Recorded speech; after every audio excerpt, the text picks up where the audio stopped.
Economy পড়ে যাবে, তেলের দাম বেড়ে যাবে, প্রেশিয়াস জিনিস পাবেন না, নিত্য প্রয়োজনীয় জিনিসের দাম বেড়ে যাবে। একটা ব্যাটল অনেক কিছু নষ্ট করে ফেলবে। একটা যুদ্ধ বিশ্বের প্ল্যাটফর্ম চেঞ্জ করে ফেলতে পারে। সামনে একটা বড় ফাসাদ অপেক্ষা করছে, আল্লাহ ভালো জানেন। একটা বড় মালহামা হবে পৃথিবীতে, মহাযুদ্ধ। এই যুদ্ধে পৃথিবীর অনেক মানুষ মারা যাবে, এমনটা হাদিসের মধ্যে এসেছে। কে জানে, আল্লাহ ভালো জানেন এটা কবে হবে, কত সালে, কিভাবে হবে, আল্লাহ ভালো জানেন।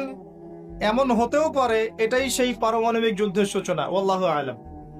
কারণ তারা শুরু করেছিল প্যালেস্টাইনকে কেন্দ্র করে, সেখানে পারে নাই। সিরিয়াকে কেন্দ্র করে চেষ্টা করেছে একটা মহাযুদ্ধ লাগানোর, পারে নাই।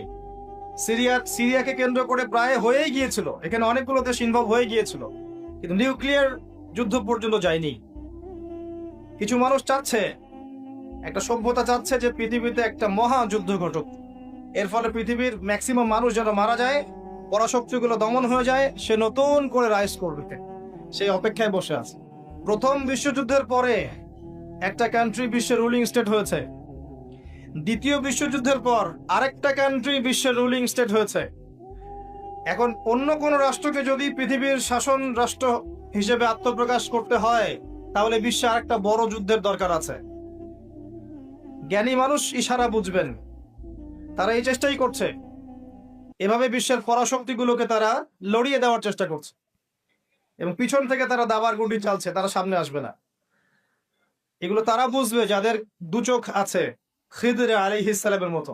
তারা বুঝবে না, লাহুম কুলুবুন লা ইয়াফকাহুনা বিহা ওয়া লাহুম আযানুন লা ইয়াসমাউনা বিহা ওয়া লাহুম আ'য়ুনুন লা ইউবসিরুনা বিহা উলাইকা কাল আনআম বাল হুম আদাল। এই শ্রেণীর মানুষ এগুলো বুঝবে না। তো পৃথিবীর প্রতিটা ক্ষেত্রে ফাসাদ মানুষ সৃষ্টি করেছে, আর মানুষের জন্য এই পৃথিবীর ক্ষতি অপেক্ষা করছে, পরকালীন ক্ষতি অপেক্ষা করছে। মানুষ বুঝতে পারছে না যে এর ফলে কি হতে পারে।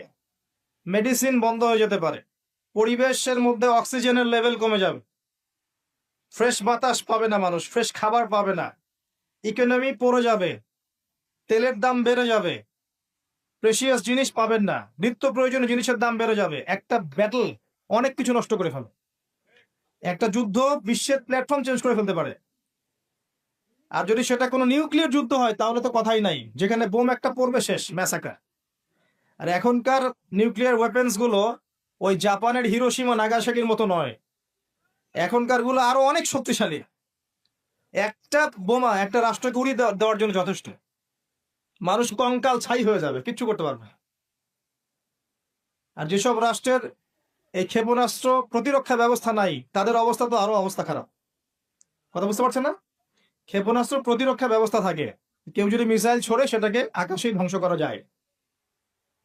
সেই প্রতিরক্ষা ব্যবস্থা যাদের নাই, তাদের কি অবস্থা হবে চিন্তা করতে পার। এই মালহামায় মুসলিমরাও জড়িয়ে যাবে। কারণ বিশ্ব এখন একটা, যেটা আমরা বলি যে গ্রামের মতো, ভিলেজ, একটা ওয়ার্ল্ড ভিলেজ, বিশ্ব একটা গ্রামের মতো হয়ে গেছে এখন। একদিকে ঢিল পড়লে আরেকদিকে প্রভাব পড়বে, তাই পুরো বিশ্ব একটা পরিবারের মতো হয়ে গেছে। একদিকে সমস্যা সৃষ্টি হলে সমস্ত বিষয়ের দিকে ইফেক্ট হবে, প্রত্যেকটা রাষ্ট্র ইফেক্টেড হবে। তো কেউই আমরা ক্ষতি থেকে মুক্ত নই, না দুনিয়ার ক্ষতি না পরকালে।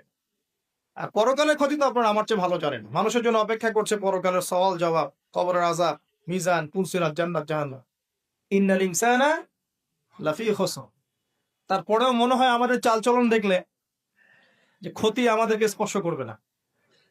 আমাদের ব্যাপারটা একটা এমন যে আরে অন্যদিকে কি হয় হোক, আমি তো ভালো আছি। যখন সবকিছু নষ্ট হয়ে যায় তখন নিজেও ভালো থাকা যায় না।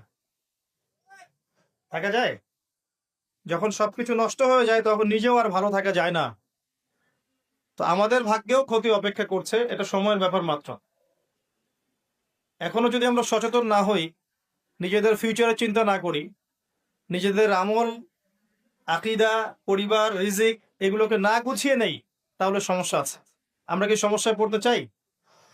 আল্লাহ পাক আমাদের সবার আকীদাকে পরিশুদ্ধ করুন, আমিন। বেশি থেকে বেশি নেক আমল করার তৌফিক দান করুন, আমিন। আমাদের পরিবারগুলোকে আল্লাহ পাক জান্নাতি পরিবার রূপে কবুল করে নিন, আমিন। সবাইকে আল্লাহ পাক হালাল রিজিকের ব্যবস্থা করে দিন। দিন ইসলামকে প্রতিষ্ঠা করার তৌফিক আল্লাহ পাক আমাদেরকে দান করুন।